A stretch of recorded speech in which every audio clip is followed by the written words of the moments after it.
ॐ शन्नो मित्रः शं वरुणः शन्नो भवत्वर्यमा शन्न इन्द्रो बृहस्पतिः शन्नो विष्णुरुक्रमः नमो ब्रह्मणे नमस्ते वायो त्वमेव प्रत्यक्षं ब्रह्मासि त्वमेव प्रत्यक्षं ब्रह्म वदिष्यामि ऋतं वदिष्यामि सत्यं वदिष्यामि तन्मामवतु तद्वक्तारमवतु अवतु माम् अवतु वक्तारम्। ॐ शान्ति शान्ति शान्तिः। ॐ सहनाववतु सहनौ भुनक्तु सह वीर्यङ्करवावहै तेजस्विनावधीतमस्तु मा विद्विषावहै। ॐ शान्ति शान्ति शान्तिः। ॐ यश्छन्दसा मृषभो विश्वरूपः छन्दोभ्योऽध्यमृतात् सम्बभूव समेन्द्रो मेधया स्पृणोतु अमृतस्य देवधारणो भूयासं शरीरं मे विचर्षणं जिह्वा मे मधुमत्तमा कर्णाभ्यां भूरिविश्रुवं ब्रह्मणः कोशोऽसि मेधया पिहितः श्रुतं मे गोपाय। ॐ शान्ति शान्ति शान्तिः। ॐ अहं वृक्षस्य रेरिव कीर्तिः पृष्ठं गिरेरिव ऊर्ध्वपवित्रो वाजिनीव स्वमृतमस्मि द्रविणगुं सवर्चसं सुमेधा अमृतोक्षितः इति त्रिशङ्कोर्वेदानुवचनम्। ॐ शान्ति शान्ति शान्तिः। ॐ पूर्णमदः पूर्णमिदं पूर्णात् पूर्णमुदच्यते पूर्णस्य पूर्णमादाय पूर्णमेवावशिष्यते। ॐ शान्ति शान्ति शान्तिः। ॐ आप्यायन्तु ममाङ्गानि वाक्प्राणश्चक्षुश्रोत्रमथो बलमिन्द्रियाणि च सर्वाणि सर्वं ब्रह्मोपनिषदं माहं ब्रह्म निराकुर्याम् मा ब्रह्म निराकरोत् अनिराकरणमस्त्वनिराकरणं मे अस्तु तदात्मनि निरतेय उपनिषत्सु धर्मास्ते मयि सन्तु ते मयि सन्तु। ॐ शान्ति शान्ति शान्तिः। ॐ वाङ् मे मनसि प्रतिष्ठिता मनो मे वाचि प्रतिष्ठितम् आविराविर्म एधि वेदस्य माणिस्थः श्रुतं मे मा प्रहासीः अनेनाधीतेन अहोरात्रान् सन्दधामि ऋतं वदिष्यामि सत्यं वदिष्यामि तन्मामवतु तद्वक्तारमवतु अवतु माम् अवतु वक्तारमवतु वक्तारम्। ॐ शान्ति शान्तिः। ॐ भद्रन्नो अपि वातयमनः। ॐ शान्ति शान्ति शान्तिः। ॐ भद्रन्नो शृणुयाम देवाः भद्रं पश्येमाक्षभिर्यजत्राः स्थिरैरङ्गैस्तुष्टुवागुंसस्तनूभिः व्यशेम देवहितं यदायुः स्वस्ति न इंद्रो वृद्धश्रवाः स्वस्ति नः पूषा विश्ववेदाः स्वस्ति नस्तार्क्ष्यो अरिष्टनेमिः स्वस्ति नो बृहस्पतिर्दधातु ॐ शान्तिः शान्तिः शान्तिः ॐ यो ब्रह्माणं विदधाति पूर्वं यो वै वेदांश्च प्रणोति तस्मै तं हदेवमात्मबुद्धिप्रकाशं मुमुक्षुर्वै शरणमहं प्रपद्ये ॐ शान्तिः शान्तिः शान्तिः ॐ नमो ब्रह्मादिभ्यो ब्रह्मविद्यासम्प्रदायकर्तृभ्यो वंशर्षिभ्यो महद्भ्यो नमो गुरुभ्यः सर्वोपप्लवरहितः प्रज्ञानघनः प्रत्यगर्थो ब्रह्मैवाहमस्मि ब्रह्मैवाहमस्मि ॐ नारायणं पद्मभवं वसिष्ठं शक्तिं च तत्पुत्रपराशरं च व्यासं शुकं गौडपदं महान्तं गोविन्दयोगीन्द्रमथास्य शिष्यं श्रीशङ्कराचार्यमथास्य पद्मपादं च हस्तमलकं च शिष्यं तं तोटकं वार्तिककारमन्यान् अस्मद्गुरून् सन्ततमानतोऽस्मि श्रुतिस्मृतिपुराणानाम् आलयं करुणालयं नमामि भगवत्पादं शङ्करं लोकशङ्करं शङ्करं शङ्कराचार्यं केशवं बादरायणं सूत्रभाष्यकृतौ वन्दे भगवन्तौ पुनः पुनः ईश्वरो गुरुरात्मेति मूर्तिभेदविभागिने व्योमवद्व्याप्तदेहाय दक्षिणामूर्तये नमः।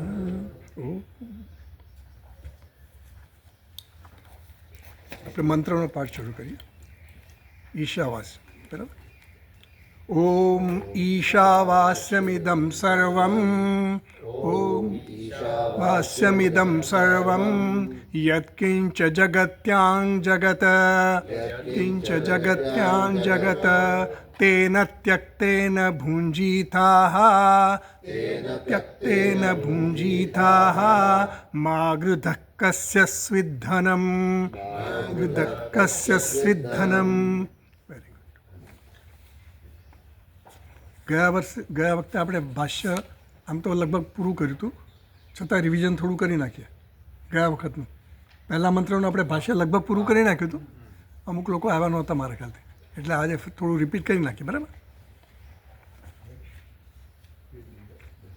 જો પેજ નંબર 10 કાઢો આમાં, કૈલાસ આશ્રમના પેજ નંબર 10. બરાબર. તમારા ગીતા પ્રેસના પુસ્તકમાં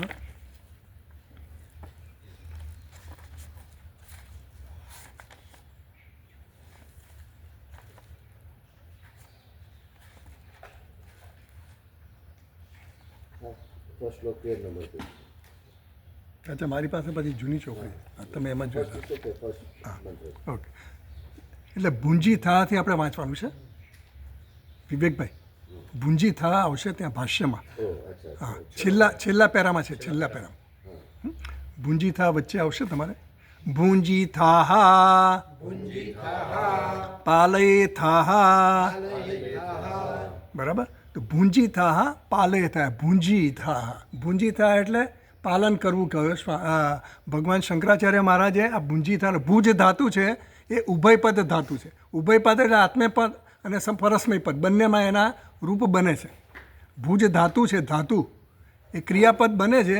એનાથી જે ક્રિયાઓ થાય ને એ આત્મને પદની ક્રિયા પણ થાય અને પરસ્મય પદની પણ થાય. એટલે ભુજ ધાતુ ઉભયપદી કહેવાય. પરસ્મય પદ અને આત્મને પદ બંનેમાં વપરાય. તો ભુજ પાલન અભ્યવહારયોહો એ ધાતુ રૂપમાં એનું ધાતુ છે. એટલે પાલનના રૂપમાં પણ થાય, પાલન કરવાના અર્થમાં પણ ભુજ ધાતુ વપરાય. અને અભ્યવહારયોહો એટલે ભોજનમાં, ભોગ ભોગવવામાં, બે રીતે અર્થ થાય. હવે પાલન કરવુંના અર્થમાં વાપરવાનો ને ત્યારે એ પરસ્મય પદમાં વપરાય, અને આત્મને પદમાં જ્યારે વપરાય ત્યારે એ ભોગ ભોગવવા માટે વપરાય. સમજ ગયા? એટલે અહીંયા ભૂંજી થા છે, એ ભૂંજી થા છે પરસ્મય પદનું રૂપ.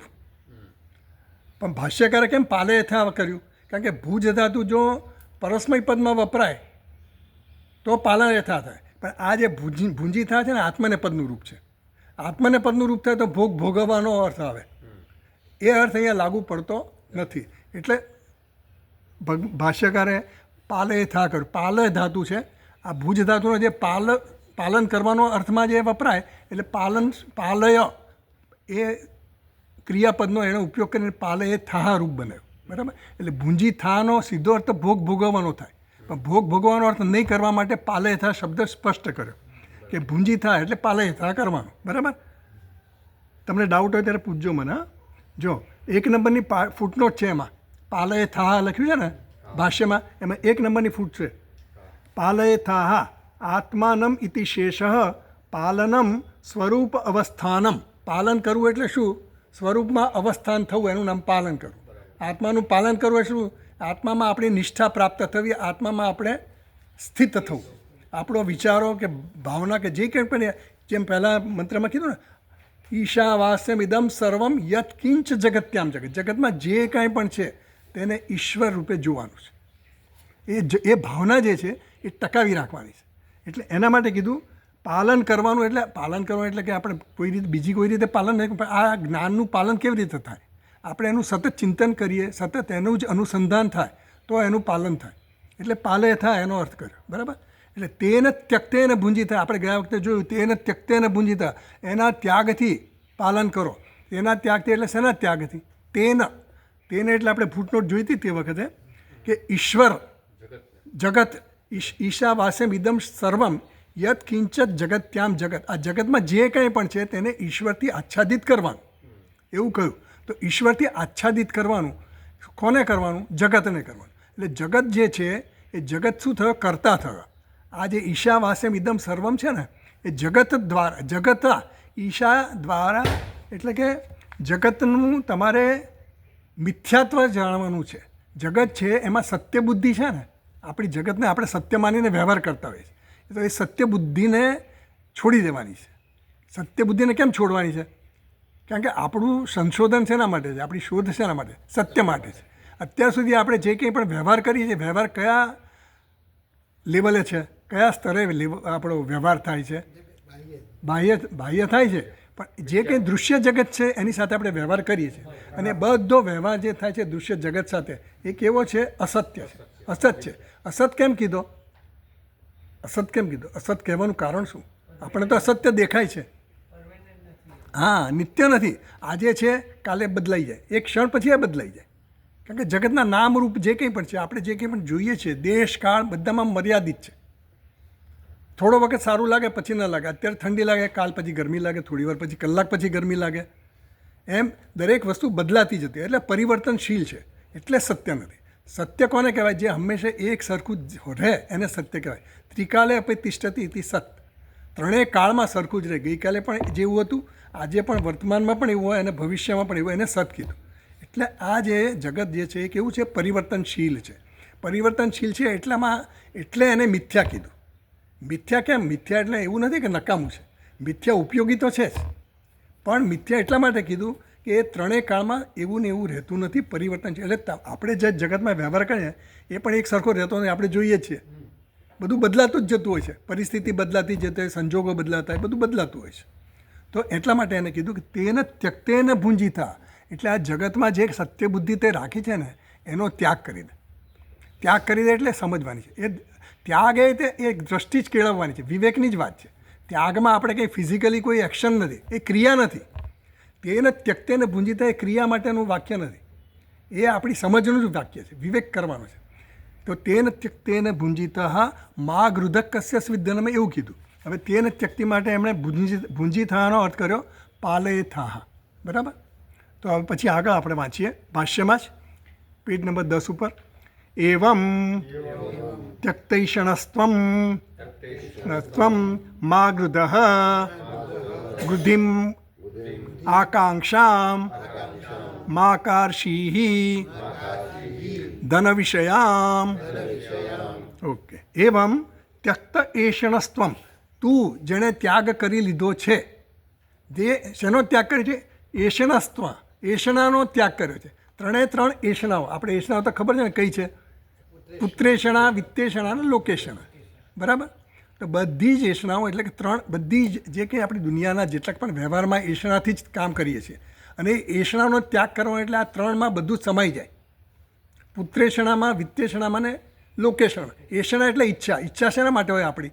દરેક ઈચ્છાની પાછળની ઈચ્છા શું છે? સુખી થવાની. બરાબર?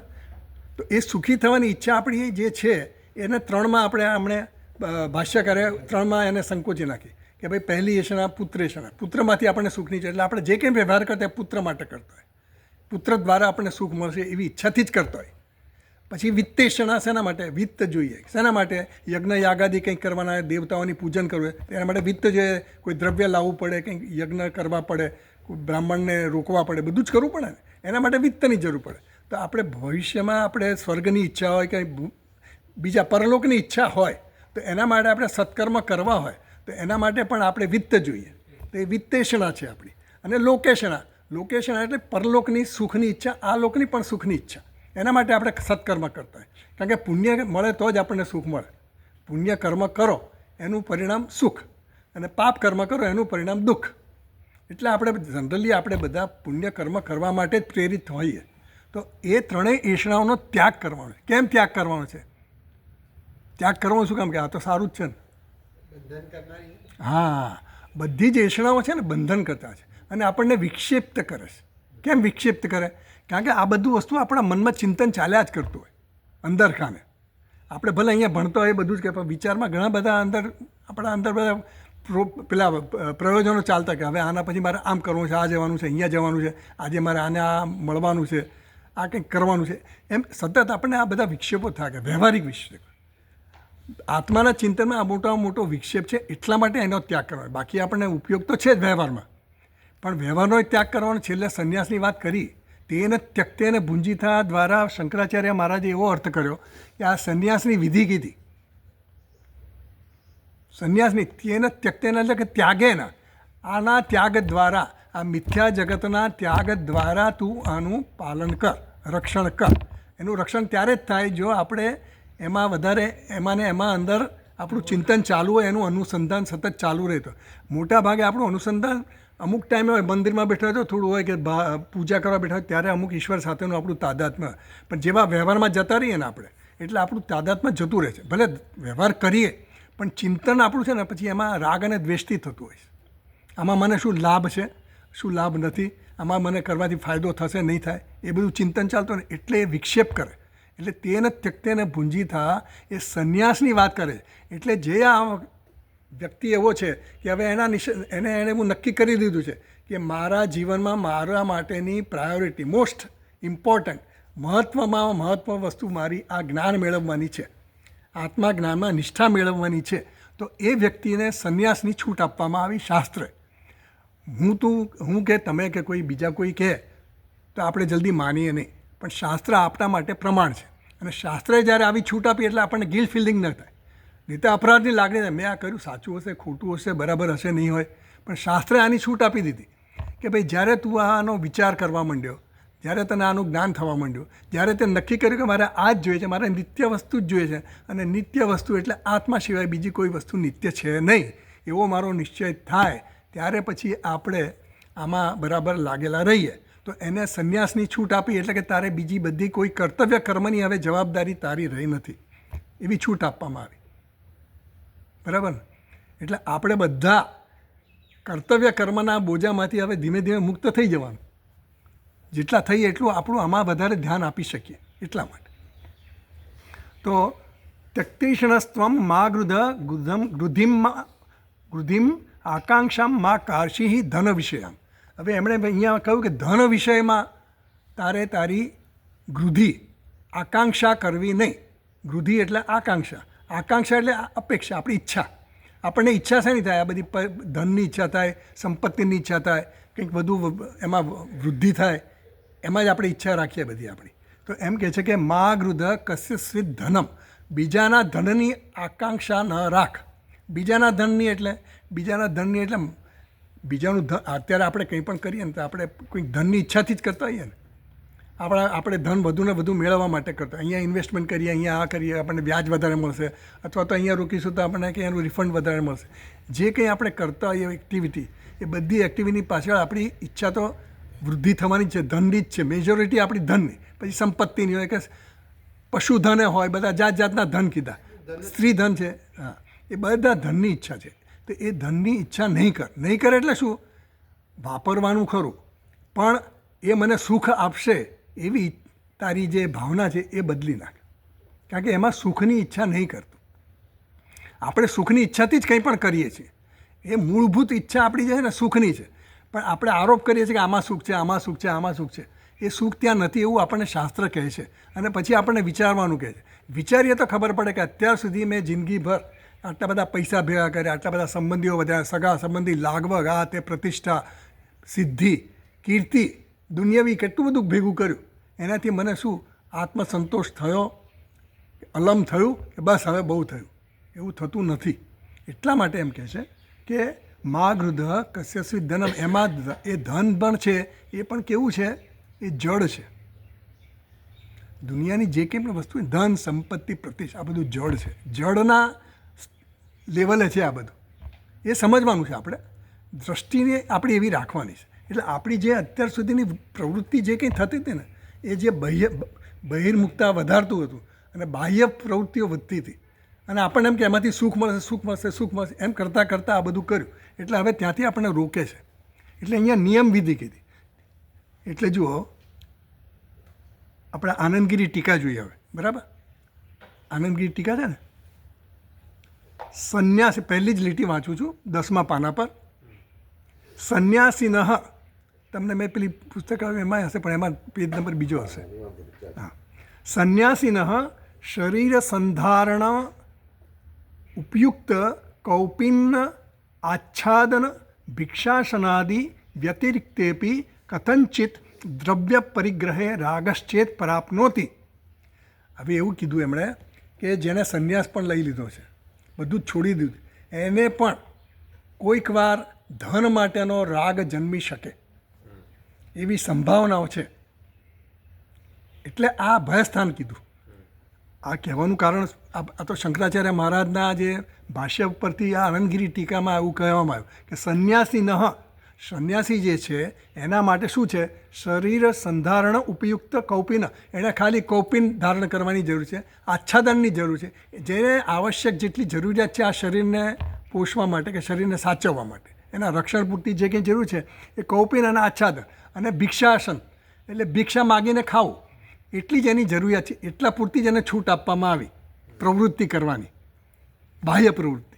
બાકી બીજી કોઈ પ્રવૃત્તિ એને કરવાની જરૂર હવે રહી નથી, કારણ કે એણે આત્મજ્ઞાન માટે જ એની સાધના ચાલુ રાખવાની છે. બરાબર? વિચાર કરો તો પણ આ જ કરવાનું છે, અને ભાવના કરો.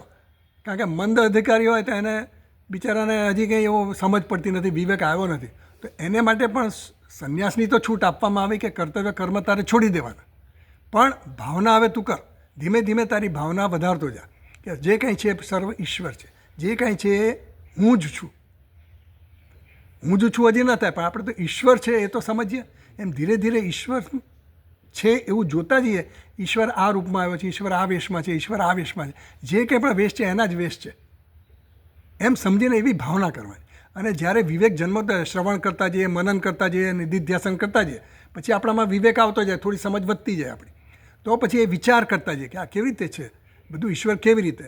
તો આપણને સમજાવ્યું કે ભાઈ આ જગતનું અધિષ્ઠાન કોણ છે? ઈશ્વર છે. ઈશ્વર એટલે શું? તો કે સચ્ચિદાનંદ સ્વરૂપ, એનું નામ ઈશ્વર. તો સચ્ચિદાનંદ એટલે શું? તો કે અસ્થિ ભાતિ પ્રિય છે, ભાસે છે અને પ્રિય છે. એ આપણને આમ સમજતા સમજતા ખબર પડવા માંડી કે દરેક વસ્તુ છે, દરેક વસ્તુ ભાસે છે અને દરેક વસ્તુ પ્રિય છે. જગતની જે કંઈ પણ નામ રૂપ જે કંઈ પણ છે એનું અસ્તિત્વ કોના હિસાબે છે? પરમાત્માના હિસાબે છે, ઈશ્વરના હિસાબે છે. ઈશ્વરના હિસાબે છે એટલે શું? ઈશ્વર એટલે કોણ? તો કે પાછું હું. સ્વરૂપની વાત છે, સ્વરૂપથી. એટલે આ જગતના જે કંઈ નામરૂપ છે એનું મૂળ સ્વરૂપ તો અસ્થિભાતિ પ્રિય જ છે, સચ્ચિદાનંદ જ છે. આપણે નામરૂપ જોઈએ છીએ અને એને સત્ય બુદ્ધિ આપણે એમાં કરી એટલે આપણે એને સત્ય માનીએ છીએ, બરાબર ને? એટલે એ જે કહે છે કે જે સંન્યાસી થયો છે એને આ આચ્છાદન અને ભિક્ષાસન સિવાય બીજી કોઈ ઈચ્છાઓ કરવાની નહીં. કારણ કે આ ધન વિશેની ઈચ્છા તો જનરલી બધાને થતી જ હોય, કારણ કે પોતાના રક્ષણ માટે કંઈક મને ખાવા નહીં મળે તો, કંઈક આ નહીં મળે તો. અને હવેના સમાજમાં તો જરા અઘરું છે. પહેલાંના સમાજમાં તો ભિક્ષાસનની જ્યારે છૂટ હતી અને ઘરે ઘરે જાય તો ભિક્ષા મળી જતી હતી, હવે નથી મળતી. હવે આપણે ત્યાં કોઈ આવે તો આપણને ડાઉટ લાગે કે આ કેવો છે, સાચો છે ખોટો છે એવું. એટલે એમ કીધું કે આ ભિક્ષાસન આથી વ્યતિરિક્ત એના સિવાય પણ કથનચિત દ્રવ્ય પરિગ્રહ, દ્રવ્યના પરિગ્રહ માટે પણ રાગશ્ચેત પ્રાપ્ત નથી. કદાચ એનામાં રાગ આવી જાય એટલે રાગનો અભાવ પણ થાય સંન્યાસીમાં અને રાગનો ભાવ પણ આવે. એટલા એના માટે નિયમ કીધો. મા ગૃધ કસ્યસ્વિત ધનમ, આ નિયમ વિધિ કહી દીધી. મીમાંસકો છે ને એમાં 3 એ લોકોના વિધિના 3 ભાગ કાઢ્યા છે. એટલે એક તો અપૂર્વ વિધિ કીધી, બીજી નિયમ વિધિ કીધી અને ત્રીજી પરિસંખ્યા વિધિ કીધી. એમાં આપણે બહુ ડિટેલમાં નહીં જાય, તો ખાલી તમને જણાવવા માટે ખાલી કે અપૂર્વ વિધિ એટલે શું કે આપણને કોઈ વસ્તુ ખબર જ નથી, એ આપણે કહે કે ભાઈ આ યજ્ઞ કરવાનો છે તો તારે આ વસ્તુ કરવાની, બરાબર? એટલે એમાં આપણે દાખલો અહીં આપે છે મહારાજ કે વ્રીહી એટલે કે ચોખા, ડાંગર હોય ને ડાંગર, તો ડાંગરને છડવાની હોય. ડાંગર એટલે ડાંગરનો ઉપયોગ શું કરવાનો હોય? ડાંગરમાંથી ચોખા કાઢવાના, ચોખામાંથી પછી લોટ બને અને લોટમાંથી પૂરોડાશ નામના પિંડ બને અને પિંડ હવનમાં એમાં પિંડ હોમવાના હોય, બરાબર? તો એની આખી વિધિ આપી. અપૂર્વ વિધિમાં શું કીધું કે તમે આ ડાંગરના જે છોતરા છે એને કાઢવાના. કેવી રીતે? નખથી પણ કાઢી શકો, બીજી કોઈ પણ રીતે કાઢી શકો, આમ તેમ કરીને કાઢી, તો સાંભેલાથી ખાંડીને જ કાઢવાના. એનો નિયમ આપ્યો. એ નિયમ કેમ આપ્યો? કારણ કે આમ કરવા જે વિધિ આપી હોય ને એ વિધિ કરવાથી એનાથી એક અદૃષ્ટ ઉત્પન્ન થાય. અદૃષ્ટ એટલે પુણ્ય, જે આપણા ખાતામાં જમા થાય. એટલે એ પુણ્ય જે છે એ પુણ્ય તરફ તમે આ ડાંગર આ રીતે છેડો અને છડ્યા પછી એને તમે એમાંથી ચોખા કાઢો અને પછી પૂરોડાશ માટે ઉપયોગ કરો તો તમને એનાથી અદૃષ્ટ પ્રાપ્ત થાય. જો એમ ન કરો તો એ વિધિનો થોડો અનાદર થયો એટલે તમને જે એનું ફળ મળવું એ ન મળે, એમ કહેવા માટે. એટલે એ અપૂર્વ વિધિ કીધી. જ્યાં બીજે ક્યાંય કહેવામાં ના આવ્યું હોય ને એ અહીંયા કીધું, એ વિધિ અપૂર્વ વિધિ કહેવાય. બીજી નિયમ વિધિ, જેમાં ઓપ્શન્સ હોય. ઓપ્શન હોય તો તમારે શું કરવાનું? નિયમ એના માટે આઈ એમ સોરી, હું ભૂલી ગયો એકચ્યુઅલી, મેં તમને ખોટું કીધું. એ નિયમ વિધિ એના માટે કીધી, છડવાનું અને જે કીધું ને એ. પણ પેલું જે વ્રીહીન પ્રોક્ષણ કરવાનું કીધું એ અપૂર્વ વિધિ, કે તમે જે કંઈ પણ દ્રવ્ય યજ્ઞમાં વાપરો ને એ દ્રવ્યને પ્રોક્ષણ કરવાનું. પ્રોક્ષણ કરવાનું એટલે આપણે કોઈ પણ દ્રવ્ય પૂજા કરીએ ને ત્યારે દ્રવ્યને આપણે પવિત્ર જળથી આપણે પ્રોક્ષણ કરીએ, આમ સિંચન કરીએ ને, આમ એ સિંચન કરવાનું એવો એનો નિયમ બતાવ્યો છે. એટલે એને જે ને એને અપૂર્વ વિધિ કીધી. કે અપૂર્વ વિધિ એટલે જ્યાં બીજે ક્યાંય કહેવામાં આવે. જ્યારે આ નિયમ વિધિ છે ને એમાં ઓપ્શન આપ્યા છે, છડીને કરી શકો અને નખથી પણ એને છોતરા કાઢી શકો. એટલે એને નિયમ વિધિ. એમ અહીંયા નિયમ વિધિ બતાવે આપણને કે તારામાં રાગ હોય ધન પ્રત્યેનો તો એને તારે મા ગૃધ એની આકાંક્ષા કરવાની નહીં. એ નિયમ આપ્યો અહીંયા. એટલે આ જે ત્રીજો જે ચોથું ચરણ છે ને, જે મા ગૃધ કસ્યસ્વિત ધનમ, એના માટેના નિયમ વિધિ કીધી. મા ગૃધ, તારે આકાંક્ષા નહીં કરવાની. આકાંક્ષા કરી શકે અને ન પણ કરી શકે. પરિગ્રહ ધનનો કરી શકે, ન પણ કરી શકે. એટલે સંન્યાસીને માટે ખાસ કહેવામાં આવ્યું કે ધનનો પરિગ્રહ કરવાની હજી સંન્યાસીઓમાં પણ આવો રાગ હોય છે. એટલે તારે નિયમ રાખ્યો કે તારે આકાંક્ષા નહીં કરવાની. એટલે ધન વિષયમાં આકાંક્ષામાં વૃદ્ધિ. પછી આગળ વાંચીએ આપણે. જો એમાં આગળ પછી કહે છે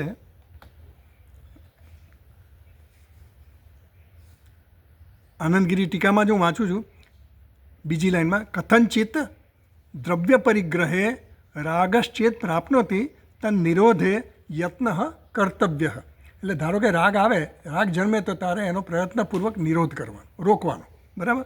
પછી આગળ તસ્ય પ્રધાન વિરોધિત્વાત ઇતિ અભિપ્રેત્ય નિયમ વિધિમાં. એટલે આ મુખ્ય પ્રધાન વિરોધ છે. આ જે ધનનો વિરોધ કેમ કરવા એ મુખ્ય છે, કારણ કે એ છેક સુધી જતી નથી. એટલે અહીંયા ટિપ્પણીમાં આપ્યું છે નીચે, તમને 7 નંબરની ટિપ્પણી જુઓ નીચે, પાદ નોંધ 7 નંબરની. કથંચિત પ્રાચ્ય વાસનયા કુસંગાદીના વા ઇત્યર્થ. ભાઈ સંન્યાસ લીધો એણે તો એના ધનની આકાંક્ષા તો હોય જ નહીં ને, ભાઈ તમે આવું કેમ કહો છો? એવો પ્રશ્ન થાય ને આપણને કે સંન્યાસ લઈને બધું છોડી જ દીધું, ત્યાગી જ દીધું છે, તો પછી બેંક બેલેન્સ નથી, બેંકે નથી ને કંઈ નથી, એનું એકાઉન્ટ નથી, કંઈ નથી, તો પૈસાની વાત તમે કેમ કરી? તો કે કથંચિત પ્રાચ્ય વાસના, પૂર્વ જન્મની વાસનાઓ હોય કદાચ, અથવા પૂર્વ અનુભવ હોય કંઈ આ જન્મના, તો એ વાસનાઓ પણ તમને કદાચ રાગમાં પ્રેરે, અથવા તો કુસંગાદીના. આ તો તમને સંગ થઈ જાય. તમે જુઓ કે ફલાણાનો આશ્રમ પેલાના બધો બહુ ચાલે છે, એનો તો કેટલો પ્રચાર છે, આમ છે તેમ છે, એટલે આપણે પણ પૈસા થોડા હોય ને તો કંઈક કરી શકીએ, આપણે હવન કરી શકીએ, યજ્ઞ કરીએ, કંઈક આપણે કંઈક એવો પ્રચાર કરવા માટેનો એનો ઉપયોગ કરી શકીએ. ધન હોય તો થાય, નહીં તો ક્યાંથી થાય? એટલે એ પણ વાસના છે, અને એ પણ સોબતથી પણ આપણામાં એવો રાગ જન્મી શકે. એના માટે કીધું કે કથંચિત દ્રવ્ય પરિગ્રહ રાગશ્ચેત પ્રાપ્ત તન્નિરોધ. એટલે તસ પ્રધાન વિરોધિત્વ, એ મુખ્ય રાગ છે ને એ સૌથી પ્રધાનમાં પ્રધાન વિરોધ છે, અવરોધ છે આપણી સાધનામાં. બરાબર? નિયમ વિધિ એટલે માટે કહેવામાં કે મા ગૃધ કસ્ય સ્વિત ધનમ. હવે સ્વિત જે શબ્દ વપરાયો ને, સ્વિત એ અવ્યય છે. આપણે ગયા વખતે બધું આ બધું સમજ્યા છે, પણ છતાં આ તો રિપીટ કરું છું, કારણ કે અમુક લોકોને ખબર નથી, એટલે મેં કીધું. અને આ મંત્ર છે ને બહુ મહત્ત્વનો છે, આ જ્ઞાન નિષ્ઠા માટેનો મંત્ર છે. આ મંત્રમાં ઘણું બધું આવી જાય છે, એટલે આપણે આટલું બધું ટાઈમ લઈએ છીએ. સ્વિત છે ને એ અવ્યય છે. અવ્યય છે એટલે એના 2 અર્થ થાય છે આમ તો સ્વિદના. જો એનો છે ને 10 નંબરની ફૂટનોટ છે, મળી. નનુ ચિદર્થે સ્વિતમ વ્યાખ્યાય અપી અનર્થકત્વ ઉક્તિ અસંગતા ઇતિ આશંક્ય આહ. હવે ભગવાન ભાષ્યકારે આગળ કહ્યું કે સ્વિદ એ અનર્થક છે, એટલે આપણે થોડું ભાષ્ય પહેલાં વાંચી લઈએ. ચાલો ભાષ્ય પહેલાં વાંચીએ. 3જી લાઈનમાં સ્વિદ ઇતિ અનર્થક નિપાત અથવા નિપાત, બસ ઓકે. સ્વિદ ઇતિ અનર્થક નિપાત. ભગવાન ભાષ્યકાર એમ કહે છે સ્વિદ એ જે છે એ અનર્થક છે. અનર્થક એટલે એનો કોઈ અહીંયા ઉપયોગ નથી, એવું કહેવાનો મતલબ. અનર્થ એટલે એનો અર્થ તો છે જ. સ્વિદના 2 અર્થ થાય. સ્વિદ જે ધાતુ અવ્યય છે ને એના 2 અર્થ થાય. પ્રશ્ન કરવાનો હોય ને કોઈને, કસ્ય સ્વિદ ધનમ, એમ જે કીધું ને, કસ્ય સ્વિદ, આ ધન કોનું છે એવો અર્થ કરે છે પછી ભાષ્યકાર. એટલે કોનું છે, પ્રશ્ન કરવા માટે પણ સ્વિદનો અર્થ કરી શકાય. અથવા તો સંદેહ હોય ને, આ કોની વસ્તુ છે, આ કોની પેન છે, કસ્ય સ્વિદ લેખીની, એવું કહેવાય. આમ કે આ લેખીની કોની છે, આ પેન્સિલ કોની છે, એવું કહેવાય. એટલે પ્રશ્ન કરવા માટે પણ સ્વિદનો ઉપયોગ થાય. એટલે ક્વેશ્ચન આ બધા છે ને, પહેલાં તો બધું શ્રુતિ હતી, પહેલાં કોઈ આપણે લખાણ થતું નહોતું, એટલે પ્રશ્ન પૂછવો હોય તો શબ્દથી જ એને જણાવવું પડે, અને એની એક્સપ્રેશન જે હોય એ પ્રમાણે ખબર પડે કે આ કસ્ય સ્વિદ ધન, એવું પૂછે કોનું ધન છે, અને કાં તો એવું પૂછે કસ્ય સ્વિદ ધન, એટલે કસ્ય સ્વિદ ધનમ એટલે શું? સંદેહ, કોનું છે? તારું છે, તારું છે, એમ શંકા કરે ને. એટલે પ્રશ્ન કરવા માટે પણ હોય, સંદેહ માટે પણ હોય. પણ અહીંયા સંદેહ કે પ્રશ્ન માટે આ શબ્દ વપરાયો નથી, એનો ઉપયોગ નથી, એવું ભાષ્યકારે કહ્યું. એટલે એને અનર્થક કહ્યું. બરાબર? અનર્થક એટલે એનો અર્થ નથી એવું નહીં, કે ઉપયોગી નથી એવું નથી, પણ આના સંબંધમાં એનો ઉપયોગ નથી. બરાબર? પછી આગળ વાંચીએ આપણે. હા, હવે જો હું આનંદગીરી ટીકામાં વાંચું છું. સામાન્ય રીતે ભાષા કરી આનો અહીંયા કોઈ અર્થ નથી, પણ જનરલી આપણે એક એવી માન્યતા છે કે શ્રુતિમાં કોઈ પણ શબ્દ વપરાણો હોય કે જે કંઈ કીધું હોય એ સત્ય જ હોય, કંઈક હોય તો જ કીધું હોય. હા, એ સત્ય જ હોય, અને વેદનું વાક્ય કોઈ પણ હોય એને કોઈ ચેલેન્જ કરવાનો હોય નહીં. એનામાં સંદેહ ન કરાય આપણે. એટલે ભાષ્યકાર આપણે ઉપનિષદને કે આ બધા શાસ્ત્રોને આપણે પ્રમાણ કેમ માનીએ છીએ? કારણ કે એ જે કહે છે સત્ય જ છે, પણ એ સત્ય છે એનું અર્થઘટન કેવી રીતે કરવું એ ભાષ્યકારનું કામ છે ને આપણું કામ છે, ગુરુનું કામ છે. એ ગુરુ આપણને સમજાવે કે આ શબ્દનો અર્થ કેમ કહેવા. જેમ પહેલાં આપણે જોયું ને, ન હિંસ્યા સર્વભૂતાનામ, એવું આપણે જોયું આગળ કે કોઈની હિંસા નહીં કરવી, એવું વેદનું જ વાક્ય છે. અને પાછો વેદ આગળ પાછળ એમ જ કહે છે કે શેન યાગ કરે જે માણસ, જેને પોતાના શત્રુને મારી નાખવો હોય તો એને શેન યાગ કરવો, એટલે હિંસા કરવાનું જ આવ્યું ને. શેન યાગમાં હિંસા આવી. એ શેન એટલે કે પક્ષીનું જે નામ છે શેન, એટલે ગરુડ હોય કે જે પેલું આપણે ગીધ હોય એનું એમાં બલિ આપવાનું હોય. તો હવે એ હિંસા થઈ કે નહીં? તો એને હિંસા નહીં ગણવાની. કેમ? કારણ કે વેદમાં કીધું છે. એટલે વેદમાં જે કીધું હોય એને જ આપણે સત્ય માનવાનું, પ્રમાણ માનવાનું. એટલે પહેલો તો શ્રદ્ધાનો વિષય છે કે વેદ પ્રમાણ છે. એ આપણું મેઇન આપણો પેલો સિદ્ધાંત એ છે કે વેદ પ્રમાણ છે. શેના માટે? અતિન્દ્રિય વિષય માટે, જે આપણે ઇન્દ્રિયોથી જાણી નથી શકતા એના માટે. સ્વર્ગ છે કે નહીં આપણને ખબર નથી, તો એના માટે કોણ છે? શાસ્ત્ર પ્રમાણ છે. મોક્ષ નામની વસ્તુ છે કે નહીં? શાસ્ત્ર પ્રમાણ છે. આત્મજ્ઞાન મળે કે ન મળે? શાસ્ત્ર પ્રમાણ છે. કેવી રીતે મળે? શાસ્ત્ર પ્રમાણ છે. આપણે ઇન્દ્રિયોથી કંઈ ખબર ન હોય. આ વસ્તુઓ આપણે ઇન્દ્રિયોથી જોઈએ છીએ, બધું સુખ જોઈએ. સર્વ સુખ ક્યાં છે એ આ કહે તો જ ખબર પડે. બાકી અત્યાર સુધી આપણે સમજતા જ નથી કે પૈસામાંથી મળે છે, પુત્રોમાંથી મળે છે, સંબંધોમાંથી મળે છે, સુખ બધું ગમે ત્યાંથી મળે. પણ વેદ પ્રમાણ છે એ માનીને, એટલે અતિન્દ્રિય વિષયમાં તો વેદ જ પ્રમાણ છે. કારણ કે અપૌરુષેય છે. વેદને અપૌરુષેય કેમ કીધા? કારણ કે એ કોઈએ પુરુષની મતિથી બન્યા નથી. પુરુષની મતિથી જે કંઈ પણ બને ને એમાં કુતર્ક પણ હોય, એની બુદ્ધિની મંદતા પણ હોય, પોતાના રાગદ્વેષને અનુરૂપ જ બધું લખેલું હોય, બધું ઘણું હોય, પોતાની સમજ પ્રમાણે હોય, એટલે બધી મર્યાદિત હોય ને. આપણી બુદ્ધિ અને ઇન્દ્રિયોની મર્યાદાઓ છે. જ્યારે આ અપૌરુષેય એટલે શું? એ ઈશ્વર રચિત છે, ઈશ્વરમાંથી જ પ્રગટ થયા છે, સ્વયંભૂ છે. એટલે એના પર આપણે શ્રદ્ધા રાખવાની. અને શ્રદ્ધા રાખવાની એટલે જે કંઈ પણ કહે, દરેક વેદનું વાક્ય છે એ આપણા માટે પ્રમાણ છે. હવે પ્રમાણ ક્યાંક આપણે વિરોધ થતો હોય અંદરથી, આપણા અનુભવની વિરુદ્ધ હોય, તો એ અનુભવની વિરુદ્ધ છે એટલે એ ખોટું છે એવું નહીં સમજવાનું. આપણી સમજ ક્યાંક ચૂક છે એ આપણે સમજવાનું. વેદના એ ધ્યાનમાં રાખીને જુઓ મને કે અહીંયા સુધીનો ભાષ્યકારે કોઈ અર્થ નથી એવો લીધો એમ. હા, પણ જ્યારે તો શ્રુતિએ લીધો તો કંઈક અર્થથી એટલે અર્થ નહીં, એટલે પછી ભાષ્યકાર આગળ કહે છે પાછા બીજો અર્થ આપે છે. અથવા જે છે ને, ભાષ્યકાર કહે છે અથવા. અનર્થકનો એટલે જે અનર્થક નિપાત એમ કીધું ને, એની પાછળ એમણે ખાસ જો આનંદગીરી ટીકામાં જુઓ, ચોથી લાઈન, સ્વિદ ઇતિ નિપાતસ્ય સામાન્ય અર્થત્વેપી કસ્ય સ્વિદ ઇતિ વિતર્કાર્થત્વમ અન્યત્ર પ્રસિદ્ધમ તદ ઇહ ન ગૃહ્યતે ઇતિ અનર્થકમ ઇતિ ઉક્તમ. સામાન્ય જે અર્થ છે એનો પ્રશ્ન કરવાનો કે સંદેહ કરવાના અર્થમાં એવો અર્થ નથી. આનંદગીરી આ બધા છે ને, ભગવાન ભાષ્યકાર બધું ડિસ્કસ નથી કર્યું. એ આનંદગીરી પછી એને આપણને ખુલાસાઓ કરે બધા.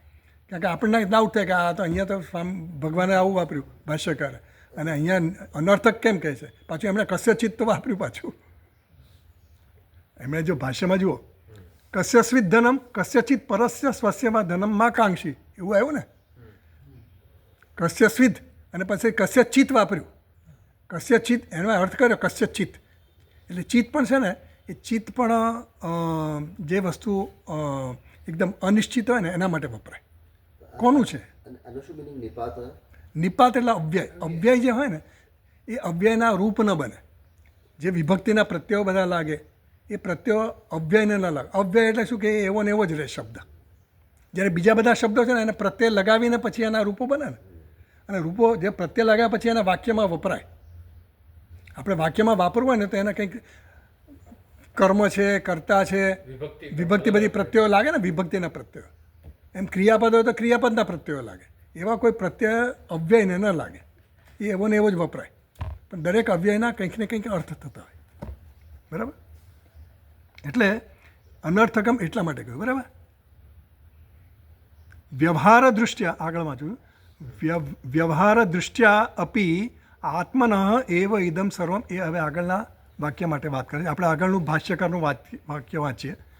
અથવા મા ગૃધ કસ્માત.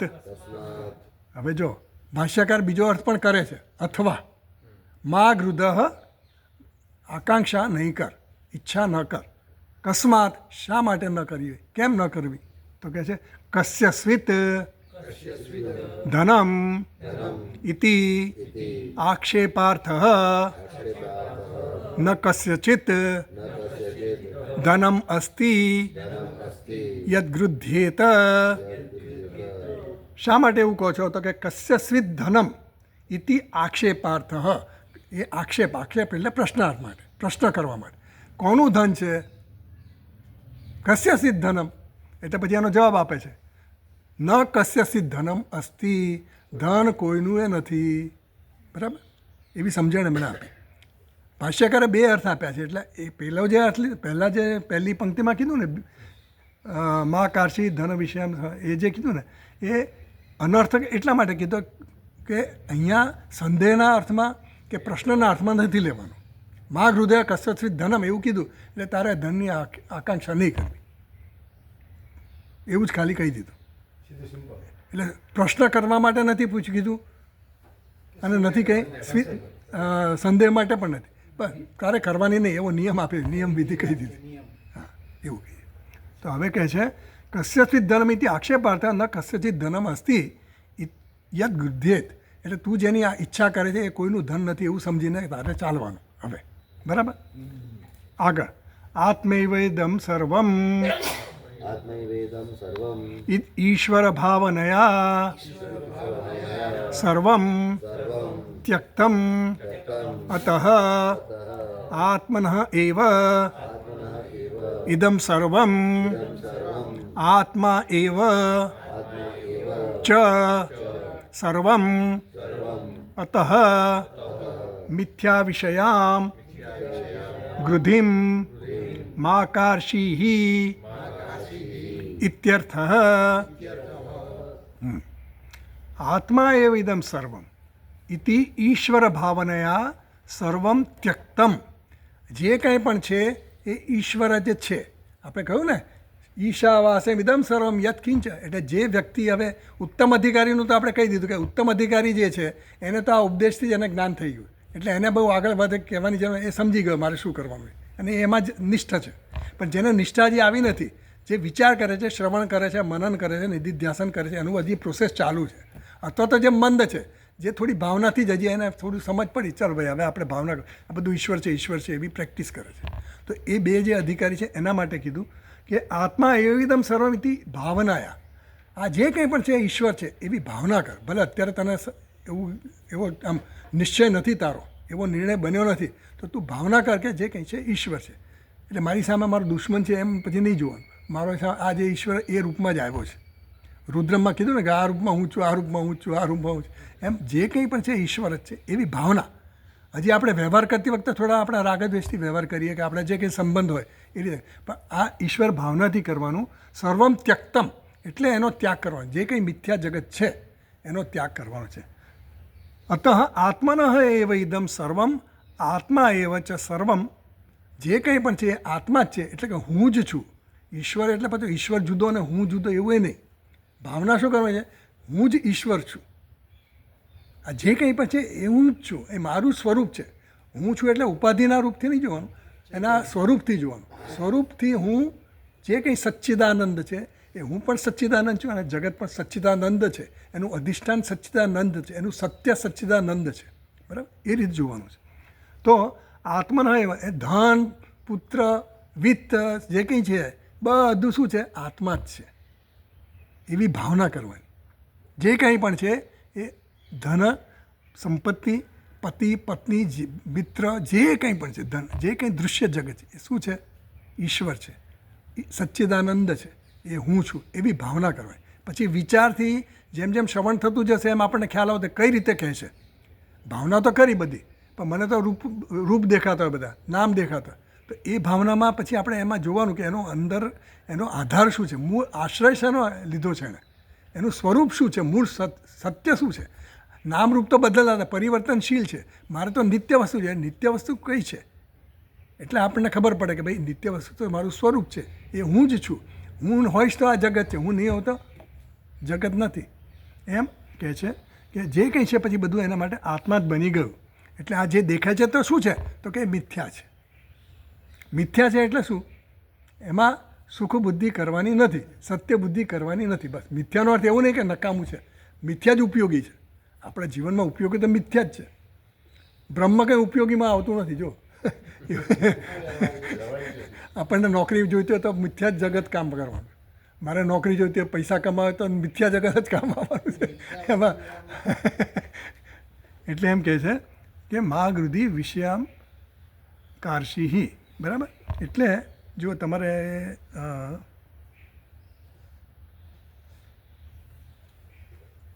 આનંદગીરી ટીકા છે, પરમાર્થ છેલ્લી લીટી વાંચું છું. આનંદગીરી ટીકામાં પરમાર્થ તત્વ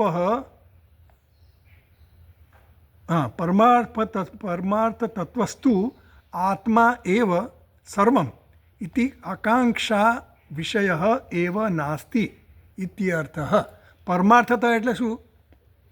એબ્સોલ્યુટલી વાસ્તવિક દ્રષ્ટિએ જે એનું સત્ય છે, જે વાસ્તવિક તથ્ય છે, એનું તત્વ છે, એ તાત્વિક દ્રષ્ટિએ એટલે કે પરમાર્થ દ્રષ્ટિએ પરમાર્થતસ્તુ આત્મા એવ સર્વમ. પારમાર્થિક દ્રષ્ટિએ જે કંઈ પણ છે એ શું છે? આત્મા જ છે. એટલે આકાંક્ષા વિષય એવ નાસ્તિ, એ કોઈ ઈચ્છાનો વિષય નથી. પરમાર્થ દ્રષ્ટિએ, તત્વની દ્રષ્ટિએ આ જગતમાં જે કંઈ નામરૂપ છે એ તત્વની દ્રષ્ટિએ કોઈ એનો ઉપયોગ નથી. તત્વની દ્રષ્ટિએ, બરાબર? સમજ પડે ને? આ તો સમજની જ વાત છે. આ વિવેક જ કરવાનો છે. આમાં કંઈ આપણે કંઈ કોઈ ક્રિયાની વાત, એટલે આ બંને જે વાક્ય છે ને પહેલાં છેલ્લા ઈશાવાસ્યમ ઇદમ સર્વમ, એ ભાવના કરી, આપણે વિચાર કરીએ, એ આપણો વિવેક થયો, એ જ્ઞાન થયું. અને બીજું જે તેન ત્યક્તેન ભુંજીતા, એ પણ કોઈ ક્રિયા નથી, એ પણ સમજ છે, વિવેકના સ્તરે છે, દ્રષ્ટિ છે આપણી. અને મા ગૃધ્ય કસ્યસ્વિત ધનમ, એ પણ કોઈ ગૃધ એટલે કંઈ છોડી દેવાનું, ત્યાં છોડીને બહાર નીકળી ગયા એવું નથી. આ બધું આ ખાલી સમજ જ છે, સમજના સ્તરે જ છે આ બધું. સમજ પડી ને? એવું નથી કે આપણે આ ઘર છોડીને નીકળી જઈશું તો આપણને આ જ્ઞાન થઈ જાય, એવું જરાય નથી. જ્ઞાન બધા ઋષિમુનિઓ બધા પરણેલા હતા, ગૃહસ્થ હતા જ. પણ આ ગૃહસ્થ જે આપણા બધા આશ્રમો છે ને, આશ્રમની વ્યવસ્થા એટલા માટે જ છે કે જેથી કરીને તમારું અંતઃકરણ શુદ્ધ થાય, તમને આ શાસ્ત્રની સમજ પડવા મળે, તમને આની જરૂર લાગે. પહેલાં તો કે આની જરૂર છે મને. એમ ધીમે ધીમે મેચ્યોરિટી આવતી જાય ને, પરિપક્વ જ્ઞાન થાય, ત્યારે પછી આ બધું થાય. એટલે એના માટે કહે છે કે પરમાર્થતસ્તુ આત્મા એવા સર્વમ ઇતિ આકાંક્ષા વિષય એવા નાસ્તિ. એટલે કોઈ પણ મિથ્યા જગતમાં આકાંક્ષા કરવાની છોડી દે. એટલે અહીંયા આપણે આ મંત્ર પૂરો કરીએ છીએ, બરાબર? ઈશાવાસ્યમ ઇદમ સર્વમ યત્કિંચ જગત્યામ જગત તેન ત્યક્તેન ભુંજીતા મા ગૃધ કસ્યસ્વિત ધનમ. આ મંત્ર થઈ ગયો આપણા જીવનમાં. હે? કસ્ય ચિત્ત, ચિત્ત છે ને એ પણ અવ્યય છે. એ ચિત્ત પણ અનિશ્ચિતતા બતાવવા માટે જ વપરાતો હોય. ચિત્ત એ અવ્યય છે. કસ્ય ચિત્ત, પછી ચિત્ત છે, પછી બીજા ઘણા અવયવો છે એવા. પણ જેમાં સ્વિત છે ને એવો ચિત્ત છે. પણ ચિત્તનો અર્થ ખાલી આમ અર્થ કંઈ નહીં, પણ અનિશ્ચિતતા બતાવવા માટે ચિત્ત વપરાય. કસ્ય કોનું છે તો એના માટે કસ્ય ચિત્ત વપરાય. કિંચિત આપણે બોલીએ કિંચિત, કંઈક કંઈક છે, એટલે સ્પષ્ટ નથી, કંઈક છે એવું બતાવવા માટે ચિત્ત વપરાય. ચાલો હવે આપણે નેક્સ્ટ વાપરીએ, નેક્સ્ટ વાંચીએ આપણે. હવે જો એના પહેલાં આપણે ભાષ્ય વાંચી લઈએ પહેલાં. ભાષ્યથી શરૂ કરીએ, બીજા મંત્રનું ભાષ્ય વાંચવું, બરાબર? એવમ આત્મવિદ પુત્રાદિ એષણાત્રય સંન્યાસેન આત્મજ્ઞાન નિષ્ઠતયા આત્મા રક્ષિતવ્ય ઇતિ એષ વેદાર્થ. જો વેદનો આ જ અર્થ છે એવું એમણે અહીંયા સંક્ષેપમાં કહી દીધું. ભાષ્યકારે કીધું એવમ આત્મવિદ, આ પ્રકારે જે આત્મવિદ, આત્માને જાણનારો વ્યક્તિ છે, પુત્રાદિ એષણા ત્રય સંન્યાસેન, ત્રણ પ્રકારની એષણાનો ત્યાગ કરીને આત્મજ્ઞાન નિષ્ઠતયા, આત્મા જ્ઞાનમાં નિષ્ઠા પ્રાપ્ત કરીને કરવા માટે આત્મા રક્ષિતવ્ય, આત્માનું રક્ષણ કરવું જોઈએ. આ ત્રણ એષણાઓનો ત્યાગ કરીને આત્માનું રક્ષણ કરવું જોઈએ એવું આત્મવિદ, આ જે આત્મજ્ઞાની છે એની વાત કરી. હવે એક એવમ લખ્યું છે ને એના પર 1 નંબરની ફૂટનોટ છે, બરાબર? એ આપણે જોઈએ. 1 નંબરની ફૂટનોટમાં શું લખ્યું છે? એવમ બધું મળ્યું ને બધાને ફૂટનોટ. એવમ આત્મવિદ અપરિપક્વ જ્ઞાનસ્ય ઇત્યર્થ. અહીંયા આત્મવિદ કીધું, પણ એ આત્મવિદ કેવો છે? 100% ઉત્તમ નથી હજી અધિકારી બન્યો. એ હજી અપરિપક્વ જ્ઞાન છે એનામાં વિવેક છે, વૈરાગ્ય છે, પણ હજી સૂક્ષ્મતા, હજી જ્ઞાન માટેની જે સૂક્ષ્મતા જોઈએ ને, એકાગ્રતા જોઈએ ને, એ હજી એનામાં જન્મી નથી. એટલે ઇઝ ઇન ધ પ્રોસેસ. હજી એનો પ્રોસેસ ચાલુ છે, પોતાની અંતઃકરણની શુદ્ધિનો પ્રોસેસ ચાલુ છે. હજી એનામાં થોડા ઘણા રાગ દ્વેષ છે, થોડું મન એનું બહિર્મુખ છે, એકદમ ટોટલ અંતર્મુખ થયો નથી. એ વ્યક્તિની વાત કરે છે કે એણે પણ, કારણ કે સંન્યાસની છૂટ એને આપી દીધી ભગવાન ભાષ્યકારે, કે જેને આવું ખબર પડી, એને થોડું પણ પરોક્ષ જ્ઞાનથી પણ ખબર પડી કે આ છોડ, એટલે હવે એ પ્રોસેસમાં આવી ગયો. એ વ્યક્તિને થોડી આપણને સમજ પડવા મળે કે ભાઈ દુનિયામાંથી આપણે જે શોધીએ, ખોટી મહેનત કરીએ, એ બધી પ્રવૃત્તિ આપણી ત્યાંથી હવે થોડી રોકાઈ જાય, ઓછી થતી જાય, ધીમી થઈ જાય. તો એના માટે આ ઈષ્ણાનો ત્યાગ કર્યા પછી આત્મામાં નિષ્ઠા પ્રાપ્ત કરીને એ કરવા દ્વારા એ આ જ્ઞાનનું રક્ષણ કરવું જોઈએ એવું કીધું. ઇતિ એષઃ વેદાર્થ. બરાબર. તો હવે આનંદગીરી ટીકા વાંચું છું. એમાં આદ્ય મંત્રસ્ય મળ્યું, બરાબર મળ્યું. આદ્ય મંત્રસ્ય પૂર્વાર્ધેન તત્વ ઉપદેશ કૃત. આદ્ય મંત્ર છે એટલે પહેલા નંબરનો મંત્ર, ઈશાવાસ્ય મંત્ર જે છે એનું પૂર્વાર્ધેન, ઈશાવાસ્યમ ઇદમ સર્વમ યત્કિંચ જગત્યામ જગત, એ પૂર્વાર્ધ થયો, મંત્રનો અડધો ભાગ. બરાબર, પૂર્વ ભાગ. તત્વ ઉપદેશ કૃત, એના દ્વારા તત્વનો ઉપદેશ કરવામાં આવ્યો. તૃતીય પાદેન અપરિપક્વ જ્ઞાનસ્ય સંન્યાસ વિધિ ઉક્ત તેન ત્યક્તેન ભુંજિતા, એ તૃતીય પાદ છે. તો એના દ્વારા શું કહેવામાં આવ્યું? સંન્યાસની વિધિ કરવામાં આવી. અપરિપક્વ જ્ઞાન, જેનું જ્ઞાન હજી પરિપક્વ થયું નથી, હજી એનામાં સૂક્ષ્મતા એવી નથી આવી, એકાગ્રતા નથી આવી, પણ ઇન ધી પ્રોસેસ એ હજી એ લાઈન, એ પ્રવૃત્તિ એની એ દિશામાં જ છે. તો હા, વિવિધ દિશા જ છે. એને વિવિધ દિશા સંન્યાસની છૂટ આપવામાં વેદિતું ઈચ્છા, એટલે એ આ જ્ઞાન માટે જ સમર્પિત છે પોતાના જીવનને મોટા ભાગે. તો એના માટે પણ એનું સૂક્ષ્મતા નથી, એટલે એને અપરિપક્વ કીધું. સંન્યાસ વિધિ ઉક્ત, એ તેને ત્યક્તેને ભુંજિતા દ્વારા એણે સંન્યાસની વિધિ કહી દીધી એવું અહીંયા સંક્ષેપમાં આપણને જણાવે છે. ચતુર્થ પાદેન સંન્યાસીન નિયમ વિધિ ઉક્ત. મા ગૃધ કસ્ય સ્વિધનમ, એના દ્વારા એને નિયમ વિધિ કહી, તારે આ નિયમ પાળવાનો. શું પાળવાનું? મા ગૃધ કસ્ય સ્વિધનમ, ધન કોઈનું થયું નથી, થવાનું નથી, પારકાનું ધનની પણ નહીં, અને તારા પોતાના ધનની પણ આકાંક્ષા કે ઈચ્છા રાખવાની નહીં. That is the final thing. એટલે આ વસ્તુ કરવાની એમણે કીધી. એટલે પછી કીધું એવમ આત્મવિદ, એ આગળ જે આપણે વાંચી લીધું. બરાબર. તો હવે જુઓ, એમાં ફૂટનોટ નંબર 8 જુઓ. આનંદગીરી ટીકામાં પહેલા પાનામાં પહેલી લીટીમાં છે ને 8 નંબરની પરિપક્વ, એટલે અપરિપક્વ જ્ઞાનસ્ય સંન્યાસ વિધિ ઇતિ, જેને એટલે તેને ત્યક્તેન ભુંજિતા જે કીધું, એ જે વિધિ કીધી, તો એના માટે શું કીધું? અનેન પરિપક્વ જ્ઞાને સાધનીભૂત અપરિપક્વ જ્ઞાન અધિકારિક વિવિધિશા સંન્યાસ વૈધ. એટલે જે અપરિપક્વ જ્ઞાનવાળો છે ને, એના માટે સંન્યાસ વિધિ કરવામાં આવી. શેના માટે કરવામાં? પરિપક્વ જ્ઞાને સાધનીભૂત, જેને હજી પરિપક્વ જ્ઞાન થયું નથી, પણ એ પરિપક્વ જ્ઞાન મેળવવાનું છે, એને એમાં નિષ્ઠા મેળવવાની. એના માટે અપરિપક્વ જ્ઞાન હોય છતાં પણ એના માટે આ નિયમ વિધિ કહેવામાં આવી, અપરિપક્વ જ્ઞાન માટે. અને એના માટે આ વિધિ એટલે વૈધ, જે વૈધ છે ને, વિવિધિશા સંન્યાસ, એને વૈધ સંન્યાસ કહેવાય. એટલે વિધિપૂર્વક લીધેલો સંન્યાસ. જે આપણા બધા સ્વામીજીઓ છે ને, એટલે આપણા સ્વામીજીની જે પરંપરા બધી છે ને, એમાં પહેલાં વૈધ સંન્યાસ, એટલે વિધિપૂર્વકનો સંન્યાસ લીધો. એટલે એના કપડાં કેમ આપ્યા? કે આ બધું એની નિશાની, લોકોને સમજ પડે કે આની સાથે મારે કેવી રીતે વ્યવહાર કરવો. આપણે કોઈ ગૃહસ્થ હોય તો ગૃહસ્થની સાથે અમુક રીતે વ્યવહાર કરીએ, પછી જે બ્રહ્મચારી હોય તો એની સાથે અમુક રીતનો વ્યવહાર કરીએ. આ બધા આશ્રમો છે, વ્યવસ્થા જે છે, એમાં વ્યવહાર કેવી રીતે, આ બધા ચિહ્નો કેમ આપવામાં, જેથી કરી આપણને ખબર પડે કે આની સાથે કઈ રીતે વિષય. આ બધા ચિહ્નો હોય, તિલક કરે તો પેલું સ્વામિનારાયણ હોય, કોઈક જૈન હોય, કોઈક શૈવી હોય, તો દરેકના પોતપોતાના નિશાનો હોય આ બધા. એટલે એની ઓળખાણ થાય કે મારે આની સાથે કેવી રીતે વ્યવહાર કરવો, આ બધા ચિહ્નો. એમ આ જે કીધું વૈધ સંન્યાસ, એટલે વિવિધિશા સંન્યાસ જેને છે, એ શેના માટે છે? કે એ એના સાધનભૂત. એટલે હવે આ વિવિધિશા સંન્યાસ લીધે એના હવે તમને એને કોઈ કર્તવ્ય રહ્યું નથી. એટલે તમે એને એમ નહીં કે તારા કરવું જોઈએ. પરિવારમાં પણ લોકો સમજી જાય કે ભાઈ હવે આને છોડી દીધું, હવે એની વ્યવસ્થા થઈ ગઈ, એને ઘર કેમ છોડવું છે એ બધું હવે ખબર પડી ગઈ. ભાઈ એને હવે આની સાધના આના માટે જ છે, એની પ્રવૃત્તિ આના માટે જ એને સમર્પિત કરી દીધી છે. એટલે વૈધ સંન્યાસ એના માટે કયો? એ શેના માટે? પરિપક્વ જ્ઞાન થવા માટે. પરિપક્વ જ્ઞાન અધિકારિક જ્ઞાનફલભૂત વિદ્વત સંન્યાસસ્તુ અવૈધ ઇતિ ધ્વન્યતે. એટલે જે પરિપક્વ જ્ઞાનવાળો છે ને, વૈધ સંન્યાસ કે ને એને તો વિધિપૂર્વક લીધો, પણ જેને વિધિની જરૂર જ નથી, જે ઉત્તમ અધિકારી છે, જેને જ્ઞાન થઈ જ ગયું છે, એને આવા સંન્યાસની એ જરૂર નથી.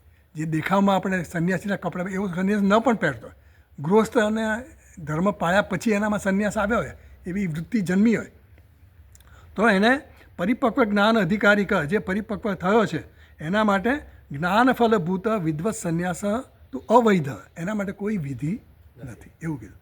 હવે પેલું છોડ હોય ને, છોડ આપણે છોડ નાનો રોપ્યો હોય, તો છોડ રોપ્યો હોય, એ છોડ રોપ્યો હોય તો જ્યાં સુધી નાનો હોય ને ત્યાં સુધી એની રક્ષા કરવી પડે ને, એનું પાલન કરવું પડે. એમાં અપરિપક્વ જ્ઞાન હોય એનું રક્ષણ કરવું પડે, જ્ઞાનનું રક્ષણ કરવું પડે. એના માટે મંત્ર આપણને આપ્યો, તેને ત્યક્તે એને ભૂંજી થા મા ગૃધ કસ્ય સ્વિદ્ધનમ. તારે આનું પાલન કરવાનું. કેવી રીતે કરવાનું? આવી રીતે પાલન કરવાનું. કોઈની ઈચ્છા નહીં કર, કોઈની આકાંક્ષા નહીં કર, એ નિયમ આપી દીધો. તારામાં જે કંઈ રાગ છે, રાગને પુષ્ટ કરવા માટેની કોઈ પણ પ્રવૃત્તિ નહીં કર. જ્યાં સુધી તું રાગને પુષ્ટ કર્યા કરીશ એ વધ્યા જ કરવાનું. દાખલા આપે ને આપણને, સ્વામીજી વારંવાર કહેતા હોય છે ને કે અગ્નિમાં જેમ ઘી હોમીએ એમ આપણે રાગને પૂર્તિ કર્યા કરીએ તો રાગ આપણો વધતો જ જાય. એક વસ્તુનું તમે આમ આકર્ષણ હોય ને એ વસ્તુ તમે પૂરી કરીને તો તમને પછી એ વધારે ઓછી આમ તેમ ઓપ્શન વિકલ્પ એ બધું કર્યા જ કરે એટલે એ વધતું જાય. એટલે એમ કીધું. અને જેનામાં આ નિષ્ઠા આવી ગઈ છે, હવે એને કોઈ વિધિ કરવાની જરૂર નથી. એ તો પરમહંસ, એ બ્રહ્મ સંસ્થા, એ બ્રહ્મમાં સ્થિત થઈ ગયો, એને કોઈ વિધિની જરૂર નથી. ચાલો વાંચવું છે આગળ? વાંચીએ ને, બધાને અનુકૂળ છે? હા, ભાષ્ય વાંચીએ આપણે. અથ ઇતરસ્ય અનાત્મજ્ઞતયા આત્મગ્રહણાય અશક્તસ્ય ઇદમ ઉપદિશતિ મંત્ર કુર્વન્નેવેતિ.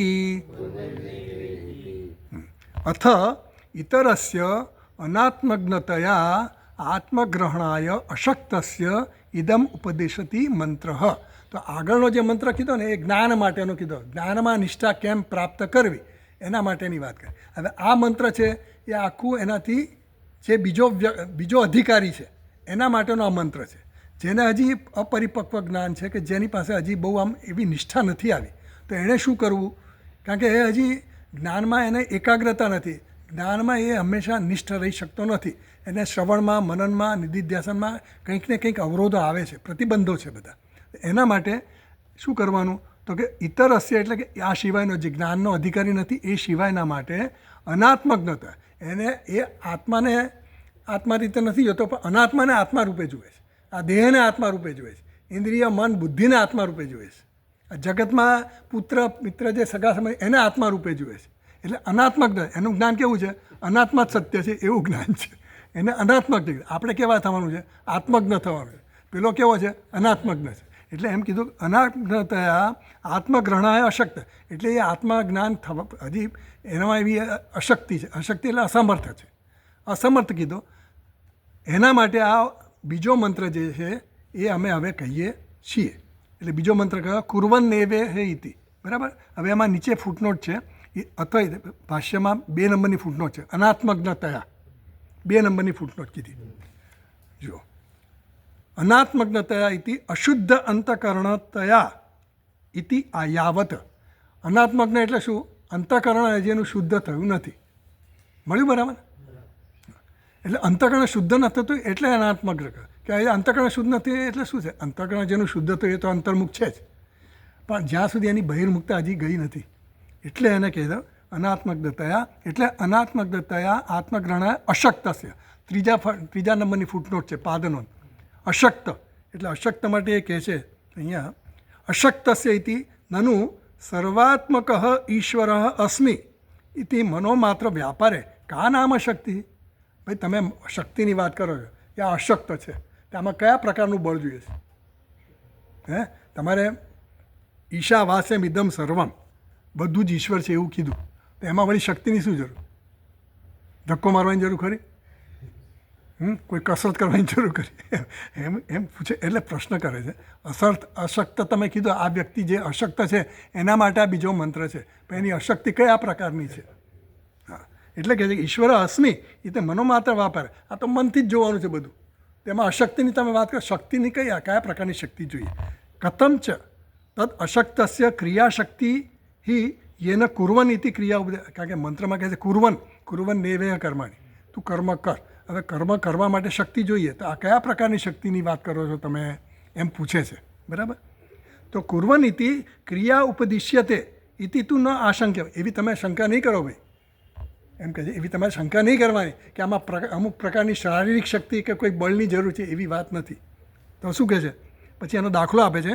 મદિરા મદાત્મક અશુદ્ધેહે, મળ્યું ને? મનોવ્યાપાર પ્રતિબંધકત્વસ્ય બાહ્ય કર્મ અપ્રતિબંધકત્વસ્ય ચ દર્શનાત. કોઈએ મદિરા પીધી હોય, કોઈ દારૂ પીધેલો માણસ હોય, બરાબર? તો મદિરા મદાત્મક અશુદ્ધે, હવે એની અશુદ્ધિ એટલે મન એનું કંઈ ઠેકાણે છે નહીં. દારૂ પીધો એટલે એના નશામાં હોય એ માણસ.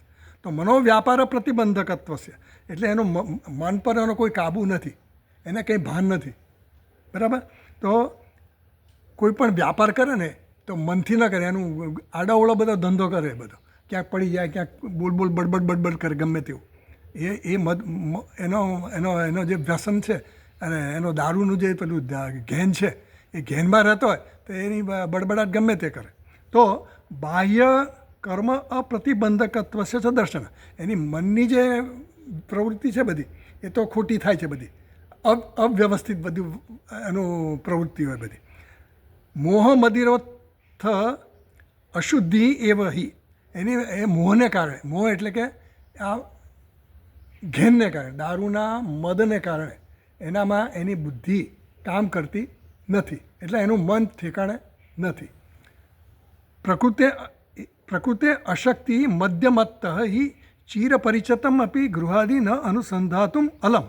એણે પોતાનું ઘર જે હોય ને એનું રોજ જતો એના પરિચિત હોય કે મારું ઘર ક્યાં છે, પણ એને જ્યારે દારૂ પીધો હોય ને ત્યારે એના ઘર બહાર બધું ભાન ભૂલી જતો હોય, એટલે એનું મન ઠેકાણે નથી. ટૂંકમાં તો મન અસમર્થ થઈ ગયું ને એનું, એના પોતાને જે જાણે છે એ વસ્તુ, એના માટે પણ એ અસમર્થ થઈ ગયો કે મારું ઘર ક્યાં છે, હું ક્યાં છું, બડબડ કરે, ગમે તેમ ફરે પડે, એને પોતાના ચાલવાના પણ ઠેકાણા ન હોય, એવો એ જે છે. વક્તિ ભૂંગતે ગચ્છતિ ન વચનાદૌ અસંબદ્ધત્વ, વચન પણ બોલે, અસંબદ્ધ વાક્યો બોલે. ખાવા પીવાનું એ ગમે તે પડે તો ગમે ત્યાં આપણે ગટર છે કે સારું છે, ખરી જગ્યાએ સારી જગ્યાએ પડવું કે કંઈ નહીં, એ નહીં. મનોવ્યાપાર અસમર્થત્વ સૂચકમ ઇતિ અવધેયમ, એટલે આ મનનો વ્યાપાર જે થાય છે ને એ કેવો થાય છે? અસંબદ્ધ થાય છે, કોઈ વ્યવસ્થિત વ્યાપાર થતો નથી. તે આમાં કઈ શક્તિ જોઈએ? એની ઇન્દ્રિય શક્તિ છે, એ ચાલે છે, બાલે છે, બધું જ છે, પણ મન એનું કામ નથી કરતું. એટલા માટે અહીંયા જે અસમર્થ કીધું, જે અસમર્થ છે એટલે જેનું અંતઃકરણ હજી શુદ્ધ નથી. આપણે કે દારૂ પીવાવાળાની વાત નથી, અંતઃકરણમાં જે રાગ દ્વેષ છે એ એક પ્રકારનું આપણું વ્યસન જ છે. એ આપણને ઊંધે રસ્તે લઈ જાય છે, જેમ પેલા દારૂડિયાને ઊંધે રસ્તે લઈ જાય એમ આ રાગ દ્વેષ આપણને વિપરીત દિશામાં આપણી ગતિ કરાવે. એટલે આપણે જે સાચું મેળવવાનું છે એ નથી મેળવતા અને આપણી પ્રવૃત્તિ બીજી દિશામાં થાય છે. એના માટે એમ કીધું કે અનાત્મજ્ઞતયા આત્મગ્રહણાય અશક્તસ્ય ઇદમ ઉપદિશતિ મંત્ર. આ મંત્ર એના માટે છે.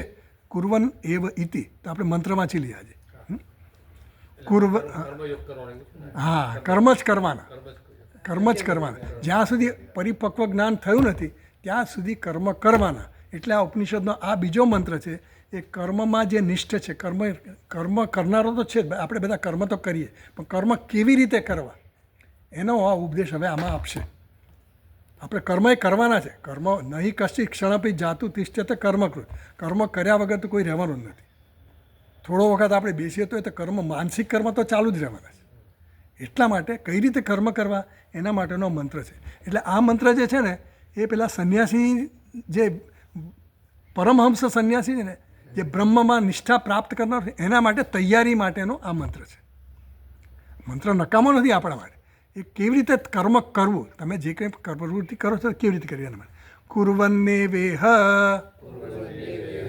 કર્માણિ જીજીવિષેત સતમ સમાહા. હા, આપણે ગાવાનું હોય નહીં, આપણે થોડા શ્લોકના ફોર્મમાં ગા. કુર્વન્નેવેહ કર્માણી જીજીવિષેચ્છતગુમ સમાહા એવં ત્વયિ નાન્યતેતોસ્તિ ન કર્મ લિપ્યતે નરે. બરાબર. કુર્વન્નેવેહ કર્માણી જીજીવિષેચ્છ સતમ સમાહા. જો સતમ સમાહ એટલે કે સતમ એટલે કે 100 વર્ષ, સમાહ એટલે વર્ષ, 100 વર્ષ જીવવાની ઈચ્છા કરવી. કુર્વન એટલે કરવી. બરાબર. શું કરવાની? 100 વર્ષ જીવવાની ઈચ્છા કરવાની. બરાબર. કેવી રીતે કરવાની? કર્માણી કુર્વન એવ. કર્માણી કરતા, કર્મ કરતાં કરતાં જ 100 વર્ષ જીવવાની ઈચ્છા કરવાની. એટલે રિટાયર નહીં થઈ જવાનું કર્મમાંથી. નો મોર રિટાયરમેન્ટ. એ કહેશે કયા પ્રકારના કર્મ કરવા. રિટાયર થવું કંઈ સહેલું છે જ નહીં. આપણે ભલે આપણે ફિઝિકલી આમ રિટાયર કહીએ, પણ માનસિક રીતે જે આપણું મન તૈયાર આના માટે થાય ને, એના માટેની રિટાયરમેન્ટની વાત છે. તો એવમ ત્વયિ નાન અન્યથા ઇતઃ અસ્તિ ન કર્મ લિપ્યતે નરે. એટલે એવમ ત્વયિ ન અન્યથા અતઃ અસ્તિ ઇતઃ અસ્તિ. આના સિવાયનો બીજો કોઈ માર્ગ તારા માટે નથી. કર્મ કર્યા સિવાયનો તારા માટે બીજો કોઈ માર્ગ નથી. કેવો માર્ગ નથી? એવો માર્ગ કે જે મને બંધન કરતા ન થાય એવા કર્મ કરવાના છે. એને આ સૂચના છે કે તારે કર્મ કરવાના. કેવા કર્મ કરવાના? જે બંધન કરતા ન થાય એવા કર્મ કરવાના, શુભ કર્મ કરવાના. અને એનાથી ન કર્મ લિપ્યતે ન રહે. એવા કર્મ કરીશ તો તને કર્મ બંધન કરતા નહીં થાય. એટલે જન્મ મૃત્યુના ચક્રમાંથી તને મુક્ત કરાવશે. એ આનો અર્થ છે. બરાબર. ચાલો આપણે આટલું રાખીએ. ઓમ પૂર્ણમદ પૂર્ણમિદમ પૂર્ણાત પૂર્ણમુદચ્યતે પૂર્ણસ્ય પૂર્ણમાદાય પૂર્ણમેવાવશિષ્યતે. ઓમ શાંતિ શાંતિ શાંતિ. ઓમ શંકરમ શંકરાચાર્યમ કેશવમ બાદરાયણમ સૂત્રભાષ્યકૃતૌ વંદે ભગવन्तૌ પુનઃ પુનઃ. ઈશ્વરો ગુરુરાત્મેતિ મૂર્તિભેદવિભાગિને વ્યોમવદ્વ્યાપ્તદેહાય દક્ષિણામૂર્તયે નમઃ. ઓમ શાંતિ શાંતિ શાંતિ. હરિ ઓમ શ્રી ગુરુભ્યો નમઃ. હરિ ઓમ.